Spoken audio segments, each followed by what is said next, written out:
Good morning, everyone. This is Smashi Business Show. I'm Warid Ahmed. I am Abdul Majid. It is the 6th of February today. It's a Thursday. The week is almost over, but there's honestly such insane big news. But to me, I don't see it as big news. Whenever I hear of layoffs, I'm honestly just really sad for the people. Yeah. I'm really sad for the people. Do you want to tell them what happened, Majid? Yeah. So the main big stories are, all of them are big for today. MONIIFY, which is one of the startups, a media startup, which is started by Naguib Sawiris. It has laid off a lot of people. So apart from that, we have Sam Altman also today. Yes. On the show. Sam Altman. OpenAI's Altman. Yeah, coming to Abu Dhabi to, I don't want to use the word. To beg for money. Yeah.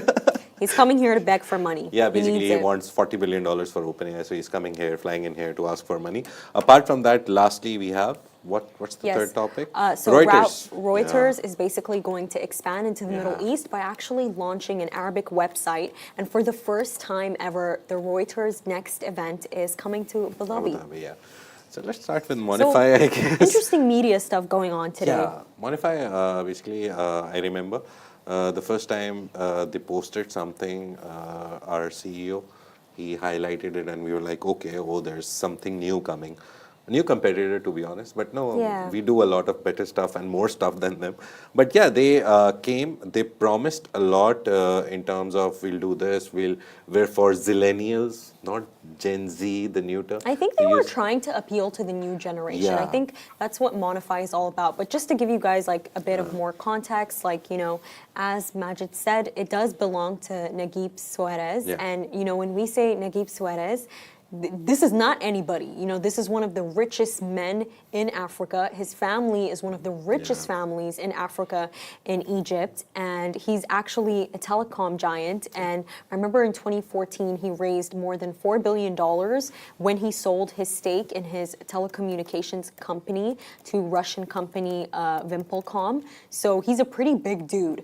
So it's interesting how out of nowhere he was like, okay, I want to launch this media company. I want to launch MONIIFY in the Middle East, and I want to cater to all these young people. That's really what it does come off as. Yeah. Because when you take even a look at their news and their format, I always tell Majid this story, like it cracks me up. But I remember I watched this one video that they had. I believe the presenter was Musa. I think it was Musa, and he's a great presenter. But I remember it was basically, the video was him, and he was like, basically, Hussein Sajwani has invested $20 billion into data centers in the US, and, he has the first Trump-branded golf course in the UAE. And I remember the other girl, she's this white girl, but I know she's famous. She responded and she's like, what? I wonder why they're doing that. So you can laugh. It's okay. You can laugh, It's okay, She's just wondering, but these are the kind of shows that they host. It's very interesting, and I think that caters to the younger generation, because if you're asking your audience, to be honest, you look at the content, I have realized that all the suggestions that they gave on crypto and money and all the stories that they did, first of all, 90% of the content was what was being reported throughout the world. Crypto crashed, this happened, that happened. Yeah. I don't know, they were trying to do something between Morning Brew, Smashi Business. They're trying to find their own sweet spot. The original content that I saw only were some of the interviews. They launched a new series, Icons, and May Musk was the first guest. The Daily Show was just a show like we do. The Daily Show was a chat between Upton and Carly about the biggest news of the day. So a lot of stuff that they did didn't stand out, to be honest, for me. Apart from the production quality maybe that they had. Their production really stood out to me. Because you see the whole setup, Media City, they had a whole space rented out. They built 2 giant studios. Even the pre-shoots videos and the pictures that I saw for the research for the story, they were huge sets. and there's It's lighting, crazy. and there's No, the cameraman. and all their presenters are just like ultra beautiful. Yeah. They all look so great. They're all always I got the nicely name dressed wrong, by up. the way. His name's not Musa, it's Isa. Oh, okay. Isa really, he's such a great presenter. He used to work for the Khalij Times, and what's really entertaining and funny is that he actually moved to MONIIFY. But let's actually get to the story, like what actually happened here. So basically, MONIIFY actually laid off hundreds of people. Yeah. And the reason why this is so big is because it literally just launched like a few months ago. November 26th, their launch event was in the Museum of the Future. So that's like a big cost. Museum of Yeah. Future is not cheap to host any event. We've seen over the years it's become a hotspot for launches. A lot of, I remember OKX, an exchange, they did it. There's another media company which has recently surfaced in Dubai, Nukta, they did their launch there. So a lot of people are like picking Museum of the Future just for the aesthetics, but it's quite expensive. Apart from that, a lot of people were flown in from across the world. One of the employees who was recently fired, and she has a open for jobs sign on her LinkedIn now. She went to Twitter, she tagged Naguib Sawiris, and she wrote a whole article on what they did great with MONIIFY. They, according to her, they actually gave some people competition in the market who were there for a lot of time. But I don't know, she just said randomly we were fired. There was no proper processes, complained about the HR not knowing what to do about layoffs, the company as a whole having no policy about layoffs, and just shifting people from another country. They're like, for example, if I'm working in Pakistan for 20 years and someone calls me to Dubai, gives me promises, we're launching this big thing, we have millions in backing and Yeah. investors, and obviously I will be intrigued by the idea. And when you put big names on it, Naguib Sawiris, Billionaire, former CEO of Euronews, Michael Peters, all these guys, you put these names, and then you put the names of influencers. That was the most interesting part for me for MONIIFY. They didn't just hire anybody. They didn't hire Vardhan Majid, who no one knew before Smashi Business, right? We worked on Smashi Business. We're trying to build a brand from scratch. They actually hired people who were brands in themselves, influencers. But I So a think lot that's of- where yeah. the issue was, by the Yeah. way. Because, like, did you see that, like, video I was telling you about of Raisa being like, oh my God, Sajwani went and got $20 billion, data centers. And then the girl's name, her name's Carly. Her name's Carly Riley, I believe. Yeah. She responded and said, I don't know, why are they doing that? I think that's an issue, by Yeah. the way. It's when because they're Over influencers. dramatize everything, right? It's not even drama. It's actually just lack of information. Oh. Because remember when we were talking about Sajwani and you were like, Ward, like, why do you think this is happening? And I'm like, for sure, he's expanding his real estate company into Yeah. America. What happens a few weeks later? We found out that Yeah. indeed Sajwani is looking to build this mansion of, it had a name. Condos, something. Yeah, I also it forgot had a the name. beautiful name, but Yeah. they are looking The to Del build. Mar. Yes, The Del Mar. Exactly. So they are Yeah. looking to build in the U.S. I think the issue was they brought over influencers. Yeah. And with influencers, you don't actually bring in knowledge. I I'm think- sorry, you bring in their brand presence, you bring in their personalities, but you Yeah. don't bring in knowledge. I don't think the that's what it idea is. was we'll hire 10 influencers who have millions of followers across different platforms. Someone is big on Insta, someone is big on TikTok. And those followers of those influencers will drive translate engagement to the account. into MONIIFY But it kind followers. of did though, because I have a friend. but they still love have 16,000. No. Let me tell you, I have a friend. They Yeah. love Upton. Oh, They okay. love Upton, and the second that they saw him on the account, they're like, "Oh my God, MONIIFY!" And you know what that friend told me, which is so hilarious. You know what they told me, Majid? They said, "What? Honestly, if I were you, I'd move to MONIIFY. I'd go work for No, seriously. Thankfully you didn't. They told me this, and then you know what I told them? I was like, I really have a gut feeling here that this isn't something stable. It didn't Yeah. seem stable to me, and it didn't seem like it had a purpose.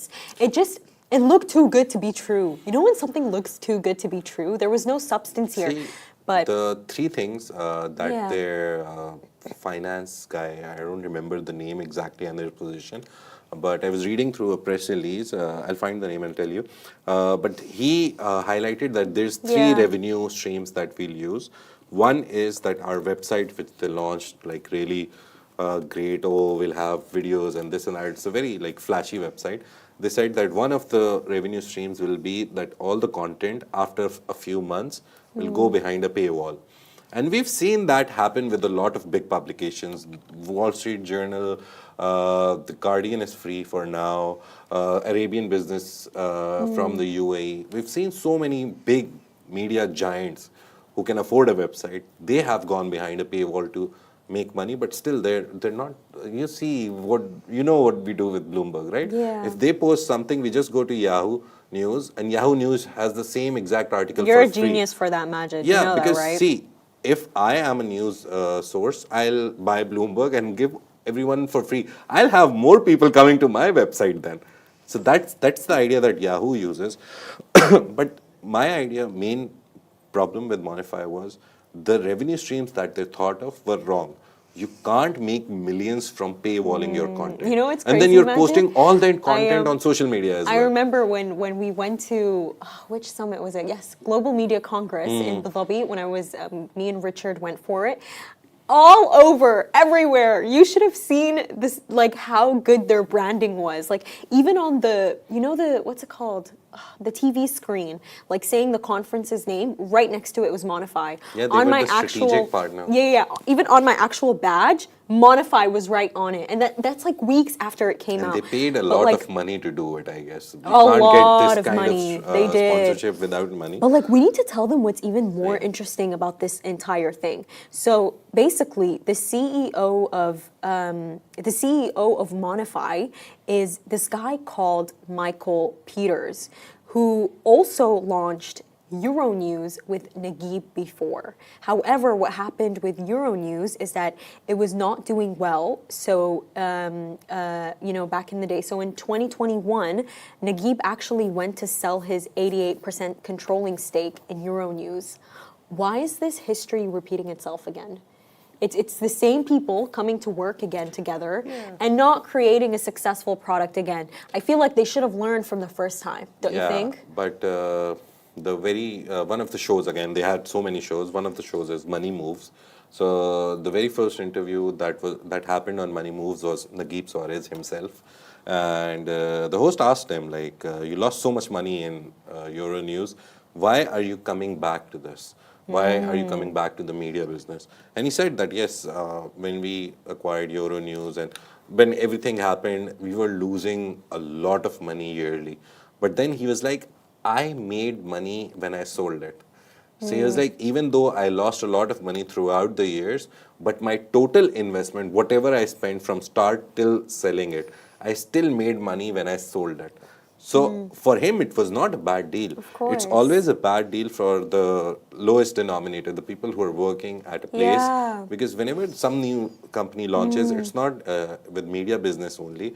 Whenever a new company launches, they try to outsmart their competition in the market by giving like 5 or 10% higher salaries to attract talent, right? It's a very common practice in business. So if I start a startup like Smashi business tomorrow, I know if someone is getting paid this much, they will never leave a stable something job if I don't offer them extra incentive. And that extra incentive is always money. But Majid, I feel like with MONIIFY, there was definitely an issue with leadership there. Yeah. And I'll tell you why I think this. You know why I'm convinced to stay here, by the way? To stay with Smashi Business, stay with Love in Dubai, Augustus Media, because of Richard. So, for those of you who don't already know, Richard Fitzgerald is the CEO of Augustus Media. Yeah. And the reason why I'm convinced to stay here, by the way, is because of the fact that he has a vision. He's motivated. Does that make sense? And I never used to believe this before. You know the saying that goes that, like, if your leader isn't doing something, if they're not motivated, you're not going to do it either.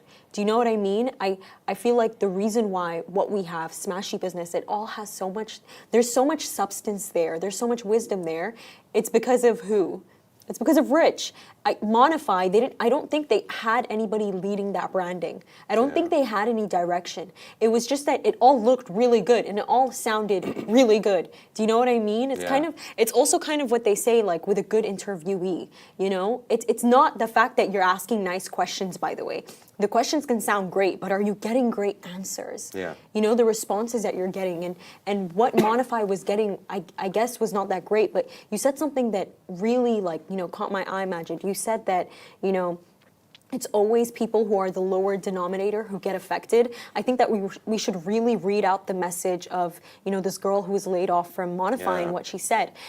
She actually added Naguib Suarez on X, and she said to Naguib Suarez, there's a big chance you won't see this, but there's a good chance you might, and it's definitely worth a shot. I'm one of the people that fell victim to MONIIFY. The carnage that happened, the shutting down of the entire newsroom, and in a couple of hours, we were made redundant. The same group of people who left stable jobs and moved continents to come and join a company we didn't even know the name of. That's how big of the leap of faith was. That's how much we trusted your name. We delivered and you failed to reciprocate. Naguib, not only have you let us down, but you also just lost world-class talent.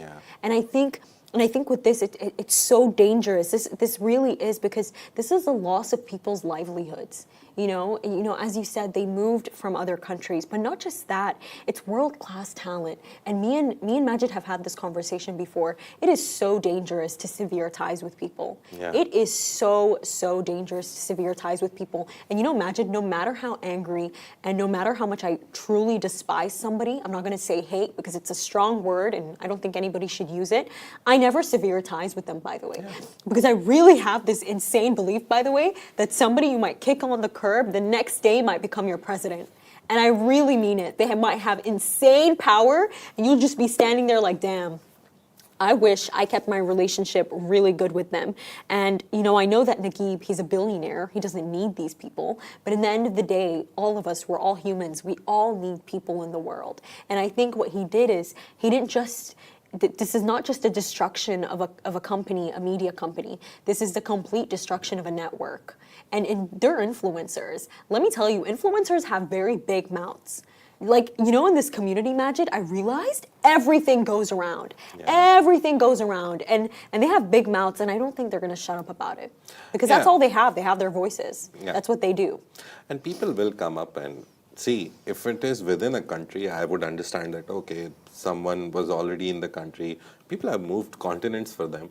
And then this happens. It's a very bad sign.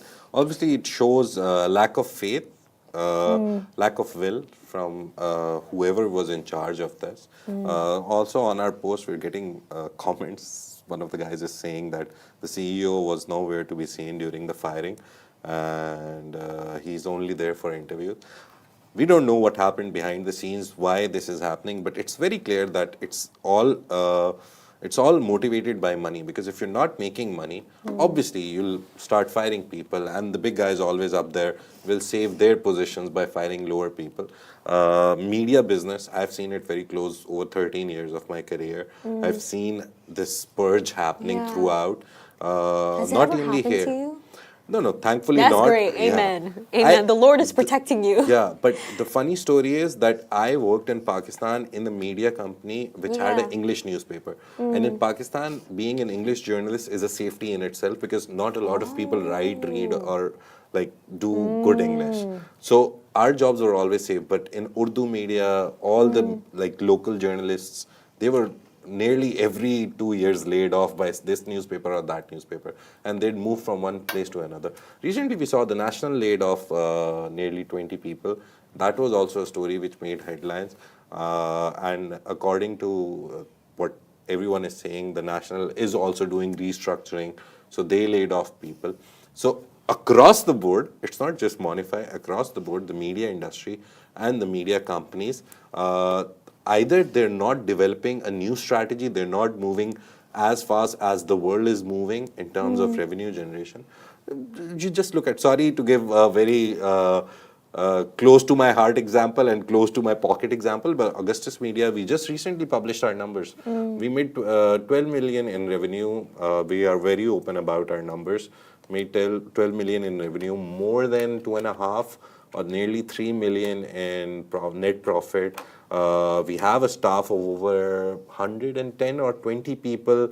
Everyone gets paid on time. Why? Because the idea again is to not create a product and just think or believe that it will pay off. You create a product by seeing the demand in the market. And I think Love in Dubai has Love in Dubai, the main product that we have under Augustus Media, it has a demand in the market. People want to come get their, even put a story with us, do carousel posts with us, do reels with us, do shoots with us. Yeah, We have a whole exactly. studio here which comes under Yes. ODM. And this is the studio. yeah. Everything And is you a know, product, Majid, right? that's why when that friend who told me, you know what, you should consider MONIIFY. No, seriously, they gave me this as like real advice. I said no. I was like, I would never choose something like that because of the fact that with Love in Dubai, with Smashi Business, and I'm so grateful for it, we get this really privileged opportunity where we don't just get to be on the desk. And I think in that sense, Majid, me and you are even more lucky because of the fact that, you know, we're the Smashi Business team. Yeah. We can sit on the desk and we can do writing, but we can also venture out. You know, we can go to these business summits and, you know, with Love in Dubai, I can hop in and this week, where am I off to this week? Ooh, this week I'm gonna do a reel for Limited Cafe. It's that like multifaceted. It's such a multifaceted business, and I think that they really knew how to monetize very well. Yeah. And that's something that I really learned. And with MONIIFY, that's just not the case. They don't have that network. It's not there. We'll get you more updates on this story. Yes, Obviously, we'll we do will. a whole follow-up piece on it as well. We just reported it on our Instagram, on our social. This has happened, but we'll try to dig deeper and tell you all the stories that we can. Apart from that, Sam Altman. Ooh, this topic is good. Oh my God, I love this topic. He's coming to Abu Dhabi. He's coming to Abu Dhabi, and as you all know, Abu Dhabi has been voted as the richest city in the world. And it's the richest city of the world because of the amount of sovereign wealth funds that are in it. The wealth, the capital pool in it is just absolutely insane. It really is insane. And even Sam Altman needs to dip his toes into that pool. But more so than that, I honestly think that he's begging. He needs it.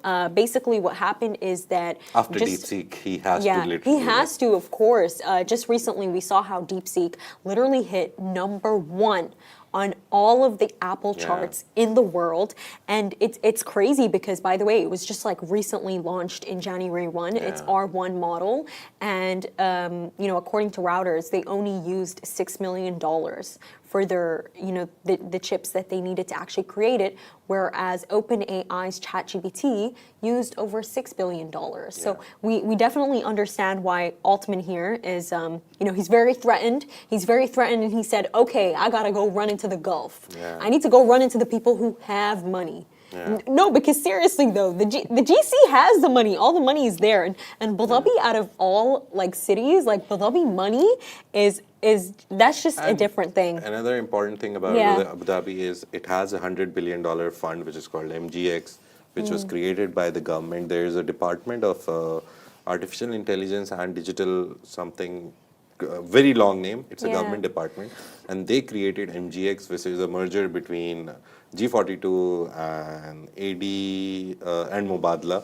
So long story short, there's this fund MGX which has $100 billion, and they can use it to invest in data infrastructure, which is like data centers and everything AI. So what Sam Altman is doing last year, after half the year, around August or September, he raised $6.6 billion because he thinks that OpenAI and ChatGPT need a lot of computing power. So he needs a lot of money to just keep it running. So he raised $6.6 billion. It was the largest VC round in the history of VC rounds. MGX participated there as well. Now he is asking for $40 billion. $40 so from billion. $6.6 billion, he's raised the stakes to $40 billion. And Majid, honestly, when I read that $40 billion, I didn't even look at it as a big number due to the fact that the project that Altman here is trying to build is a $500 billion project, and it's the Stargate project. After Trump officially became president, he announced it with Sam Altman, the CEO of SoftBank, all of them standing right by his side. And basically, what Stargate is trying to do is that it's trying to build better AI infrastructure across the U.S., and they're trying to build data centers, and they're mainly being backed by Oracle and SoftBank and OpenAI. However, the other investment partners include MGX, Microsoft, and NVIDIA. And it's such the entire project, because it's $500 billion, Majid. When I read that Sam Altman was coming to Abu Dhabi so he can get $40 billion, that just like brushed my mind, by the way. I didn't even deep it whatsoever. In my mind, I was like, oh, they're still far from the number. Stargate and this trip by Altman are different Yeah. because OpenAI itself is a company. Sam Altman flying to Abu Dhabi, he wants to raise money for OpenAI only now. And that's what his ask is, 40 billion. So that's a separate thing.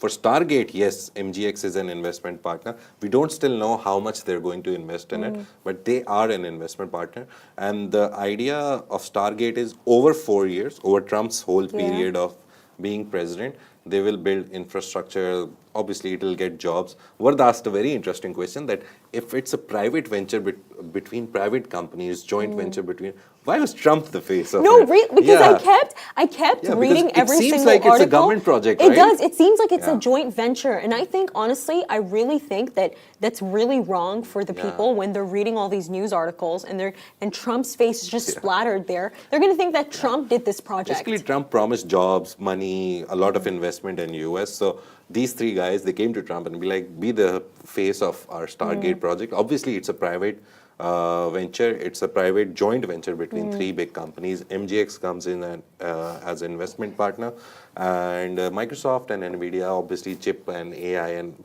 everyone has a name, but it's all of them coming together to build data centers, because apparently they think that we need a lot of data centers to run the future AI projects, whatever they're trying to build. DeepSeek, however, ruined their plans. It removed nearly $1 trillion from their market in just one day. Ooh, can I and tell you 600 something, billion Majid? was just NVIDIA. You're gonna really laugh about this one. But basically, my friends were telling me how in university, in AUS, they have these professors who invested into NVIDIA. And when they heard about the entire DeepSeek news, they were completely triggered in class. And they kept saying, no, these shares, they better go back up. No, they looked really angry. Actually, they climbed back up like 8 or disappointed. 9% next day. But to be honest, the people who were smart, as soon as they invested in NVIDIA and NVIDIA went like 300, 400 times up, they sold it, cashed out, and they were like, thank you very much for making us so much money. But the people who sat on it and were greedy, they always lose the money in the long run, because someday any company, you have the biggest company in the world, name the biggest one, XAI right now, Tesla, Apple, Microsoft. They will eventually lose money because some days something bad will happen. Alphabet lost a lot of money recently. Their market price, share prices went down because they didn't give out a good earning report. So I was looking at it in the morning, didn't read it in detail. But the main idea is they didn't have good earnings, so their share prices fell down. So there's always like an up and a down. People who invest, who are smart investors, they know when to quit when it's going up. So at a safe point, they just cash out. And I think especially in the times, not financial advice. I feel like especially in the century that we live in now, where everyone's just being told, you need to invest, you need to invest. Like, just know, guys, like if a company is listed, you can go check its financial statements, and you can find out everything that you need to find out, and that's really the best way to do it. The good thing about these listed companies is they have to report their earnings for staying listed on the market that they're in. If they're on New York Stock Exchange, if they're on DFM, Dubai Financial Market, Abu Dhabi, they have to show their quarterly reports, yearly returns, because that is a sign of, and that is why they're called public, because now they have to show their financials. So people who have invested in them, they should know how the company is doing. And when you take a look at like a financial statement, don't just like, go to the profit and the revenue and think, okay, this is great. Because a company might have great revenue and great profit, but you'll take a look at their non-current assets and you'll compare both years and they're selling them. Like, why are they selling them? A company would only sell its non-current assets. So basically, non-current assets are like anything that doesn't like depreciate. Its value remains the same. So buildings, homes, if they're selling all of that, why are they selling it? There's you a know, problem. they might be struggling there. So do Yeah. make sure to note down that stuff. Don't just look at the revenue and profit. But anyways, back to this story here. It's so interesting. I think it's even more interesting because, you know, Majid, we had this discussion and it was about Elon Musk. So Elon Musk actually responded to this entire Stargate project that's happening where MGX is involved. And he said they don't actually have the money for this. Open And hands. honestly, I didn't believe him. I didn't believe Musk. I was like, Musk is being a hater because of the fact that he founded OpenAI Yeah. with Sam Altman and then ended up leaving because he wanted to work on Tesla. So I just saw it as a man who's threatened by the success of ChatGPT, and I ignored it. But Yeah. now that I'm seeing that Routers is reporting that Altman is coming to Abu Dhabi, Yeah, it shows maybe that Musk was right. Yeah, he was right. They really don't have the money for this. And anyways, let's Last story move on for the to day.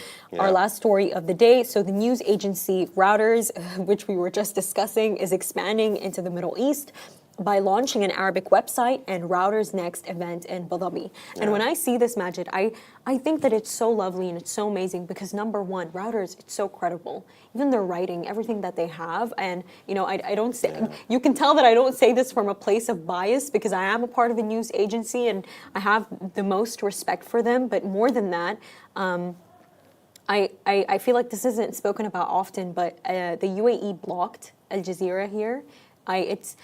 Really? By the way, not Yeah, everyone can access it. I don't know how we can access it, but from my normal phone, I can never access it. When I click on it, it doesn't come, which is really strange. Weird. So I think the fact that Routers is going to come here and it's going to come with its own Arabic website, I think that people here, people a part of this community, they're going to be more aware because they're now going to have more options, especially a But stronghold like more Routers. for Arabic-speaking people. That's the good part, that they're launching an Arabic. English website is always accessible here. Yeah. It's accessible throughout the world. AFP has gone behind. One of the biggest competitors for Reuters is AFP, Agence France Presse.